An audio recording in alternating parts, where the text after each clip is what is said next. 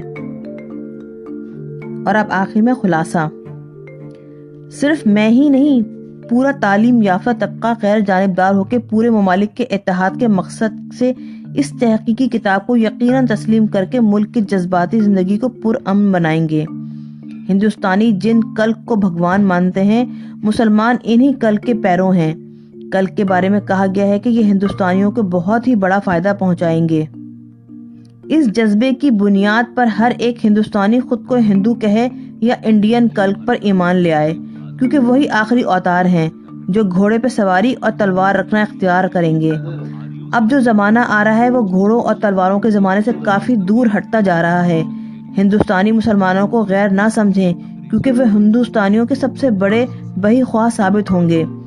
اسلام، مسلمان عربی زبان کے الفاظ ہیں جن کے معنی ہے خدا کے حکم کی تعمیل کا مذہب یا سناتن دھرم، اور آستک ہوتا ہے۔ جو مذہب کے اندھے پیرو ہو کر اپنے سناتن دھرم کو محدود بنا دیتے ہیں اور دوسرے مذہبوں کو نہ سمجھتے ہوئے صرف ان کی مخالفت کرتے ہیں، وہ خدا کی سلطنت میں بھٹی میں تپائے جاتے ہیں۔ میں نے اپنا یہ تحقیقی مقالہ کسی جانبداری کی جذبے سے نہیں لکھا۔ عالم الغیب کا مجھے حکم ملا ہے کہ ہندوستان مسلمان اتحاد میں کبھی کبھی جو تنازع پیدا ہو جاتا ہے اور خدا کی دہائی دے کر دونوں طبقے ایک دوسرے کو ہلاک کر دیتے ہیں، یہ ایشور یعنی خدا کو برا لگتا ہے۔ سزا دینا منصف کا کام ہے، تعمیل کرانا ناصح کی ذمہ داری نہیں، وہ تو خدا کے ذمے ہے۔ ایک انسان کیا کسی سے کیا کچھ کرائے گا؟ حضرت عیسیٰ نے جن احمد، خدا کے بندے، کے بارے میں پیشن گوئی کی تھی، وید ویاس جی نے فکر انگیز تفصیل کے طور پہ جن کلک کا بیان کیا تھا، انہی کی گواہی دینا میرا کام ہے۔ عیسائی کلک کو مانے یا نہ مانے، لیکن ہندوستانی تو یقیناً مانیں گے۔ کلک اور محمد صاحب کے بارے میں جو عدیم المثال مواد مجھے ملا ہے، اسے دیکھ کر تعجب ہوتا ہے کہ جن کلک کے انتظار میں ہندوستانی بیٹھے ہیں وہ آ چکے ہیں، اور وہی محمد صاحب ہیں۔ دونوں کے بارے میں اگر کہیں کوئی تکلیف دہ شبہ موجود ہو تو انہیں ناواقفیت کا نتیجہ سمجھ لینا چاہیے۔ بنیادی طور پر تمام مذاہب کے اصول ایک ہی ہیں، لیکن تنگ نظر ذہنیت کے لوگ یہ نہیں سمجھ پاتے۔ کچھ عرصے پہلے ویدک دھرم میں پیدا ہو جانے والی برائیوں کو دور کرنے والے مہاتما گوتم بدھ کے ذریعے قائم ہونے والا مذہب ویدک دھرم سے الگ ایک نیا مذہب سمجھا جاتا تھا، لیکن پرانوں کے 24 اوتاروں کی تفصیلات میں جب یہ پڑھا گیا کہ مہاتما گوتم بدھ 23واں اوتار ہیں تو لوگوں کو سمجھ میں آیا کہ یہ دھرم اپنا ہی دھرم ہے اور مہاتما گوتم بدھ تو اوتار ہی ہیں۔ ویدک اور ویدوں کا فرق ختم ہوا اور آج بدھ مت کے پیرو بھی ویدک دھرم کے پیروں میں شامل ہیں۔ اسی طرح محمد صاحب کے ذریعے آنے والے مذہب اور اس کی تعلیمات کو دیکھ کر یہ محسوس ہوتا ہے کہ یہ تو ویدک دھرم کے برعکس مذہب ہے۔ لیکن 24 اوتاروں کے بارے میں بھگوت پران میں جب میں نے کلک کو دیکھا اور 12ویں باب میں ان کے بارے میں تفصیلات پڑھی، تب محمد صاحب سے مکمل مماثلت نظر آئی اور مجھے یقین ہو گیا کہ یہی ہے کلک، اور ان کے مذہب کی تعلیمات سے ویدک دھرم کی ہی تائید ہوتی ہے۔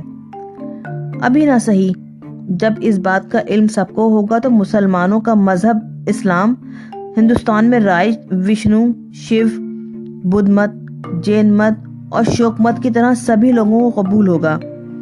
علاوہ ازیں ہندوستانیوں اور مسلمانوں کے طبقے ایک بہت بڑے سماج بن جائیں گے۔ لاٹھی ڈنڈوں کے بل پر مذہب نہیں پھیلتا۔ جب خدا کے فضل سے لوگوں کے مذہب کی صداقت کا علم ہو جاتا ہے تو وہ خود بہترین مذہب کو قبول کرنے لگتے ہیں۔